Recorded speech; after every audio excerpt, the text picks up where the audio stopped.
오늘 현대인들은 꿈을 하나 가지고 있는데 그게 성공하고 싶은 꿈입니다.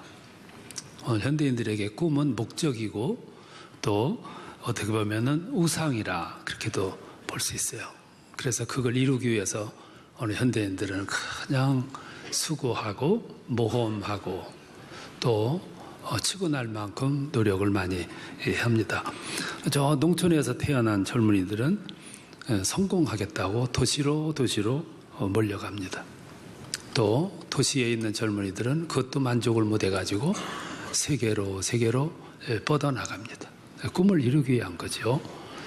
저 동남아에 살고 있는 뜻있는 젊은이들은 또 꿈을 이루기 위해서 한국 땅으로 몰려옵니다.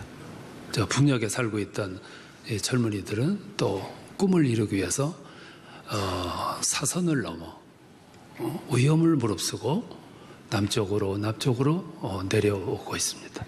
모두 미래에 대한 꿈을 이루고자 하는 그런 욕망이 있기 때문에 그렇습니다. 그래서 사람은 발전하는 거예요.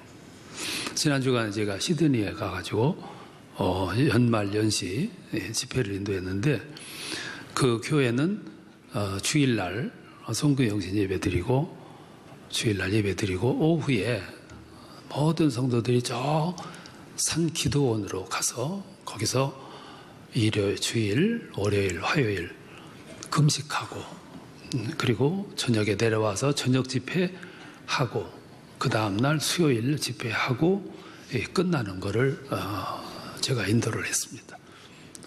새해 이렇게도 출발하는구나. 새해 그냥 쉬어가며 시작하는 게 아니고 아주 의미 있게 자신을 다그치고 자신을 무장시키고 그렇게 출발하는 것을 봤습니다. 그들의 꿈이 얼마나 대단하게 힘있게 펼쳐나가겠어요. 꿈이 없는 사람은 그런 모험을 감행하지를 못합니다. 그래서 앉아가지고 한탄하고 앉아가지고 불평하고 또 앉아가지고 우물쭈물하면서 시간을 보내고 인생을 보내고 기회를 놓치고 그러고 살아가는 거죠. 이 세상에는 성공하는 길이 두 길이 있습니다. 하나는 사람의 방법으로 성공하는 길이 있고 또 하나는 하나님의 방법으로 성공하는 길이 있어요. 사람의 방법으로 성공하는 길은 반드시 사람들이 수단을 씁니다. 방법을 쓰고 편법을 쓰고 그리고 하나님 안에는 지름길이라는 게 없는데 사람들은 수단을 쓰다 보니까 지름길을 선택을 해요. 빨리 도착하려고 하고 빨리 이루려고 그럽니다. 그렇게 하면 임시적으로 효과는 나타날 수 있어요. 그런데 그 성공은 생명이 길지가 못합니다. 얼마 있으면 무너지는 거죠. 그래서 30년 전에 우리나라 100대 기업 가운데 30년이 지난 오늘 생존한 기업은 20여 개밖에 안 된다고 그래요. 그동안에 다 무너졌어요. 기초가 부실하니까 그런 거죠. 편법, 수단, 지름길은 이 기초가 부실할 수밖에 없는 거죠. 일본에는 3대, 4대 이어가는 가업이 있다 그러는데 그렇게 오랜 세월 동안 가업을 유지할 수 있는 것은 욕심이 배제가 돼서 그래요. 수단을 배제했기 때문에 정도 경영을 했기 때문에 생명이 긴 거죠. 미국에도 카네기가가 있고 록펠러가가 있고 돈 많은 가게가 있는데 처음에는 그들도 돈을 벌 때 수단을 썼어요. 보니까.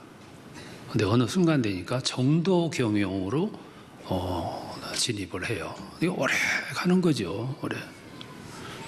우리나라에도 대기업이 있고 재벌이 있지만 자꾸 때마다 구설이 나오고 말이 나오는 거는 이탈해서 그래요. 정도에서 이탈하고 그리고 수단을 쓰고 방법을 쓰기 때문에 그렇습니다. 인간의 역사는 보면 부침의 역사예요. 일어났는가 하면 무너지고 일어났는가 하면 또 무너지는 거죠. 오늘 사업이 시작이 된 사람들 좀 반짝 뭔가 보이는가 싶었는데 얼마 가지 않아가지고 무너지고 하루에도 수천 개씩 음식점이 문을 연다는데 얼마 가지 않아가지고 90% 이상이 문을 닫는 참 아쉬워요. 사람의 방법은 항상 수단, 방법, 변법, 지름길을 가게 돼요. 그래서 성공하는 사람도 있지만 그 성공이 오래 가지를 못하는 거죠. 그래서 하나님의 방법이 나오게 된 겁니다. 본문을 보면 마태복음 6장인데 여기서 기도를 가르치고 계세요. 의식하지 말아라. 골방에 들어가서 은밀하게 기도해라. 수단 쓰지 말라고 말이죠. 방법 쓰지 마라. 은밀하게 보시는 하나님께 그래 기도해라. 그리고 마지막에 가가지고 모범 기도문을 지시해 주셨어요. 그게 주기도죠. 가장 건강한 건전한 기도 방법을 주기도를 통해서 우리에게 주셨어요. 그리고 그때 가가지고 2절 이렇게 말씀해요. 33절에 보면 먼저 그의 나라와 의를 구하라. 그리하면 이 모든 것을 더하여 주시리라. 짤막하지만 메시지가 가득 들어있는 그런 말씀이에요. 이것을 성공의 방법이고 길이라 그 말이죠. 여기서 3가지 방법을 제시를 해주고 계세요. 새해 여러분 걸어가실 때 이 3가지를 꼭 염두에 두셨으면 좋겠어요. 이게 길이고 방법이기도 해요. 그 중에 하나가 그의 나라를 구하라 하는 말씀이에요. 여기 그의 나라는 물론 하나님의 나라입니다. 하나님 나라는 하나님이 통치하시는 것이고 하나님께 초점이 맞춰지는 것이고 하나님께 영광을 드리는 세계가 하나님의 나라예요. 쉽게 말하면 우리들이 모든 계획을 세우고 판단하고 결단할 때 초점이 하나님께 맞춰져라 그 말이에요. 그러면 하나님께서 신나게 우리 계획한 거를 이루실 거라 그런 말씀이거든요. 근데 유감스러운 것은 우리는 무슨 일을 시작할 때 계획을 세울 때 가장 우선 초점이 뭐냐면 돈이 얼마나 벌릴까에 초점을 맞춰요. 그래서 빨리 성공하려고 욕심스럽게 계획을 세우는데 근데 그 계획 속에 하나님이 없다는 것이 문제예요. 그래서 우리 살아가는데 피곤한 거예요. 마음은 급한데 마음대로 뜻이 이루어지지를 않는 거죠. 그래서 쉽게 지치고 우리 인생이 고달픈 것입니다. 만일 내 계획 속에 내가 세운 이 계획 속에 하나님의 뜻이 우선되었고 하나님에게 초점이 맞춰졌다고 하면 그 삶이 여러분 얼마나 힘이 있겠어요? 얼마나 자신감이 있겠고 그리고 기대림이 있을 거예요. 하나님이 어떻게 이루시나 하는 기대감이 있을 거예요. 그러면 그 일은 하나님이 이루실 것이라 오늘 성경의 약속이거든요. 16세기 영국이 로마 카톨릭에서 이탈을 합니다. 그리고 영국 국교를 만들어요. 그게 성공회죠. 그리고 모든 백성들에게 포고했어요. 이거 다 여기서 믿어라. 여기를 믿어라.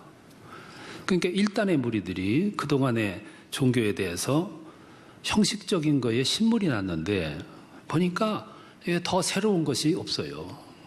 그래서 탈출을 시도합니다. 그래서 102명이 1620년 9월 6일 날 영국 남부 항구를 떠나요. 그리고 각고 끝에 2달 만에 미국 동부연안에 도착을 하게 됩니다. 도착하자마자 그들은 집부터 지은 것이 아니고 삶의 3대 지표를 세웠어요. 그들이 앞으로 살아갈 비전이에요. 꿈이고 계획입니다. 그 3가지가 이거예요. 하나는 이제부터 우리는 하나님의 절대 주권을 믿고 살자. 우리 살고 죽는 문제는 나의 문제가 아니고 주님의 문제다. 맡기자. 그리고 오직 믿음으로 살자. 2번째, 모든 직업은 하나님이 주신 신성한 천직이다. 게으르지 말자. 하루에 6시간 이상 자지 말자. 부지런히 근면하게 일하며 살자. 3번째, 성실, 근검, 절약하자. 돈을 모으자. 모아가지고 기부하자. 그리고 죽을 때는 그대로 놓고 가자. 그들은 실천했습니다. 그래서 그 놓고 간 그 재산을 가지고 미국의 유수한 사립대학이 그때 만들어져요. 그 돈이 우리나라에까지 와가지고 미션 스쿨이 그래서 만들어진 거예요. 그렇게 노력하고 수고해서 농사를 지어서 첫 번째 추수감사절을 맞습니다. 102명이 왔는데 도중에 지금까지 꼭 반수인 51명이 사망했습니다. 그들이 붙여져 있는 공동묘지에서 눈물을 흘려가면서 추수감사절을 지켜요. 거기서 그들이 세운 이 세 가지 미래에 대한 지표를 재확인을 해요. 우리는 여기를 온 것은 더 잘 먹고 잘 살기 위해서 온 것이 아니다. 오직 하나님 앞에 예배, 참 예배를 드리기 위해서 왔다. 우리 자손들 여기서 믿음의 꽃을 마음껏 피도록 도와주자. 우리는 이것을 그의 나라를 구하는 삶이라고 할 수 있어요. 그렇게 나라를 구하니까 계획을 세워놓으니까 미래가 걱정이 안 되는 거예요. 두려움이 없어. 겁나는 것이 없고 하나님의 절대적인 주권이 우리와 함께 하실 거라는 믿음이 만들어지는 거죠. 그 삶이 여러분 얼마나 신났겠어요? 얼마나 신납니까? 그러니까 삶이 자신 있는 거죠. 그래서 그의 나라를 먼저 구하라고 그랬어요. 두 번째는 그의 의를 구하라고 했습니다. 의는 하나님의 뜻에 복종하는 기준이 의예요. 하나님의 가장 바라시는 삶이 우리가 이 세상에서 하나님의 의를 이루는 삶이에요. 그런데 그 의를 이루는 삶의 내용이 뭐냐면은 선을 이루는 삶이에요. 그의 의를 구하라. 그 말은 세상에서 선을 이루는 삶을 살라 그 말이에요. 즉 우리의 인생관이나 삶의 내용이나 우리들이 추구하는 가치가 목적이 선해야 된다는 거예요. 하나님은 그런 삶을 기뻐하시는 거죠. 그런 삶을 아낌없이 후원을 하실 거예요. 그런데 우리들이 그렇게 살면 당장은 수지가 적어요. 어쩌면 손해볼 수도 있어요. 그런데 멀리 보면, 시간을 두고 멀리 보면 그게 성공의 길이고 그것이 승리의 삶이고 그것이 우리가 추구하는 그 삶이에요. 그 삶은 우리에게 주어지는 것이 있는데 돈을 벌었을 때 기쁘고 즐겁고 만족한 것보다도 더 깊이 있는 우리 영혼을 만족해 하는 소위 공헌감이 그때 생기는 거예요.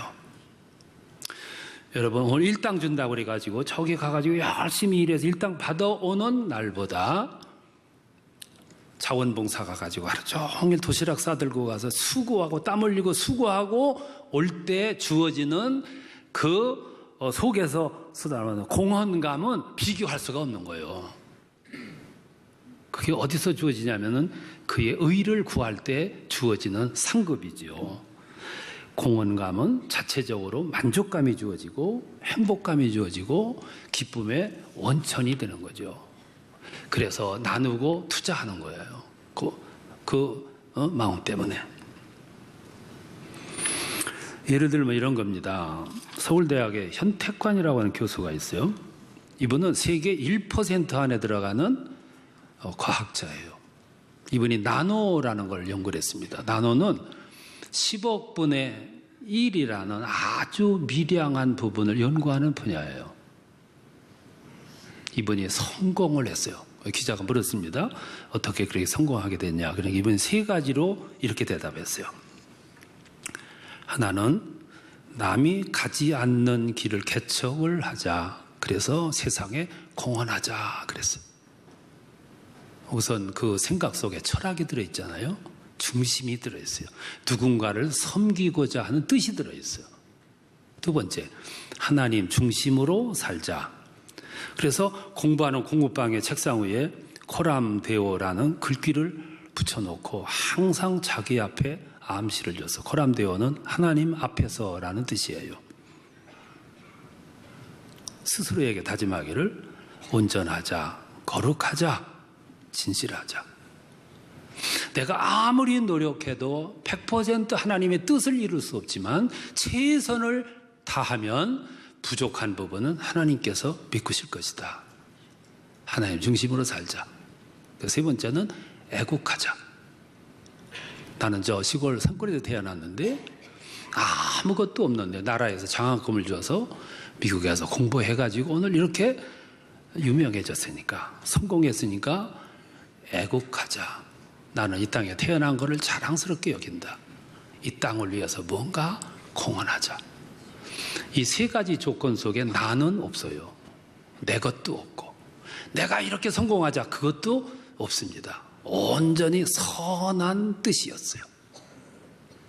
그러니까 하나님께서 그 모습을 보시고 위에서, 옆에서 자체적으로 만나는 사람들마다 그를 돕게 하셔서 오늘 그렇게 성공하게 만드신 거예요. 그게 선한 삶의 열매예요. 너희는 그의 의를 구하라, 이렇게 말씀하셨어요. 그래서 성경에 보면 지혜자들은 모두 그런 계획을 세웠어요. 다윗은 얼마든지 수단, 방법, 지름길, 편법 쓸 수 있었어요. 사울 죽이기만 하면 얼마든지 빨리 목적을 이룰 수 있었고 왕이 될 수 있었어요. 그런데 그런 편법 안 썼어요. 끝까지 하나님의 의를 구했어요. 그래서 그에게 마지막에 주어진 왕위는 든든했어요. 하나님께로부터 주어졌기 때문에. 솔로몬은 젊은 나이에 왕이 되자마자 폼부터 잡은 것이 아니었어요. 그도 수단을 쓸 수 얼마든지 있었어요. 근데 제일 먼저 한 것은 일천번제를 쓰는 거였어요. 그것은 하나님과 나와의 눈높이를 맞추고 초점을 맞추는 생활이었어요. 하나님 마음에 들기를 애쓴 거예요. 요셉도 편법을 썼더라면, 지름길을 택했더라면 감옥에 안 가도 됐을 텐데 그는 편법을 안 썼어요. 그리고 하나님의 뜻이 이루어질 때까지 기다려요. 그 기다림 삶이 의를 이루는 삶이었어요. 그리고 나서 하나님이 그를 턱 갖다 놓여놓은 자리가 영광의 자리였어요. 우리는 수단을 쓰고 방법을 써요. 지름길을 택하고. 그래서 올라갔는가 하면 얼마 있다 미끄러져 내려오는 거예요. 그래서 먼저 그의 나라와 의를 구하라, 이렇게 말씀하셨어요. 또 하나가 있는데 그게 먼저라는 말이에요. 먼저 그의 나라와 의를 구하라. 이게 먼저라는 프로톤이라는 말인데, 이방인들이 구하는 거는 두 번째 것을 구하는 거, 2차적인 거, 먹고 마시는 거. 그건 프로톤이 아니에요. 근데 여기서 말씀해요. 근데 너희는 이방인이 아니고 하나님의 백성이야. 그러므로 너희는 아무리 급해도 1차적인 거 구해야지 2차적인 거 구하면 안 돼. 그래서 너희는 먼저 그의 나라와 의를 구하라고 그런 거야. 아주 심도 있게 우리에게 말씀해요. 그 말은 무슨 말이냐면, 너희는 하나님의 백성으로 아무리 배가 고파도 아무리 급해도 너희는 자존감을 지키고 정체성을 분명히 하고 신앙 고백을 분명히 가지라, 그 말이에요. 여러분, 한 가지 잊으시면 안 됩니다. 그게 뭐냐면, 하나님은 분명한 걸 좋아하세요. 확실한 걸 좋아하시고, 그래서 뜨겁든지 차든지 하라고 그랬어요. 우리 크리스찬들이 현실에 매여 편안을 추구할 때 세상은 막 세상 방법대로 흐르는 거예요. 그걸 제동 걸 힘이 없으니까. 박근혜 대통령이 탄핵을 당하면서 저는 참 왜 이럴까 하는 생각이었어요. 왜 우리나라가 이럴까? 잘 되기를 바랬는데, 근데 시간이 이렇게 흐른 다음에 저 나름대로 하나님의 역사에 개입하시는구나, 나는 이렇게 생각했어. 한국이 8.15를 겪고 6.25를 거치면서 그게 우리 실력으로 쟁취한 날이 아니거든. 영적인 안목으로 보면 100% 거기는 하나님의 섭리가 가입됐던 역사예요. 우리 믿음으로 얼마든지 보잖아요. 근데 근래 기독교인들이 너무 안위를 추구하고 평안을 추구하고 그리스도의 태도가 불분명하니까 장로 대통령은 저 5일 들여와가지고 하지 못해서 안달을 하는 거를 기독교인들이 썩고 반대해서 그걸 좌절시켰잖아. 박근혜 대통령은 한술 넣어가지고 제2차 중동 정책을 추진했어요. 이슬람 할랄 정책을 추진했다고요. 저 전라도 익산에다가 왕궁 할랄 단지를 조성을 약속을 했어요. 거기서 세계로 뻗어나가는 모든 이슬람 사람들이 먹는 음식을 거기서 만들어 보급하는 거예요.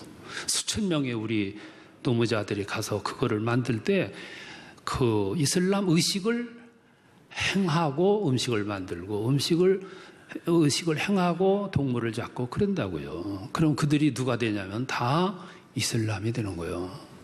머지않아 익산 시내는 이슬람 성지가 될 거고, 그걸 추진하기 위해서 대통령이 저 아랍에 가가지고 히잡을 쓰고 이슬람 성전에 들어가서 예배를 드렸어.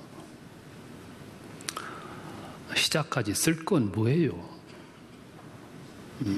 그런데 그 일을 만나자마자 기독교에서 긴장했죠. 이걸 또 싸워야 된다. 근데 단칼에 그거를 막아준 사람이 최순실이야. 최순실 사건 터지면서 그게 유야무야 된 거예요.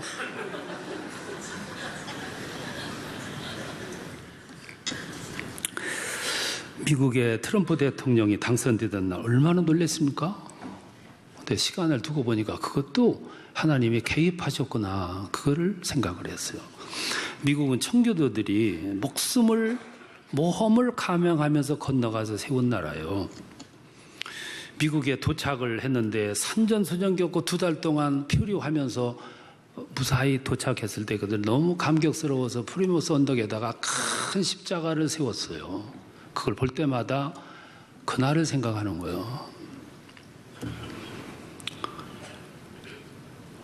학교를 세우고 비석을 세울 때 십계명을 세웠고, 공부 시작할 때 기도부터 시작하고 했고, 미국의 최대 명절은 추수감사절과 메리 크리스마스 성탄절이에요.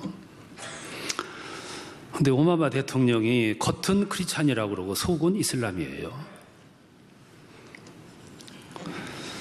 메리 크리스마스라는 말 하지 말아라. 이 땅에 와 있는 이슬람 신자들이 얼마나 자괴감이 있겠냐. 못 부르겠어. 택배를 하는데 이슬람 청년이 그 택배를 했어. 근데 그 속에 술이 들어있다고 택배 배달을 거부했어요. 그래서 회사에서 해고당했어. 그랬다고 그에게 듬뿍 위로금을 주고 해고한 사장한테는 징벌적 벌금을 그냥 듬뿍 매겼어.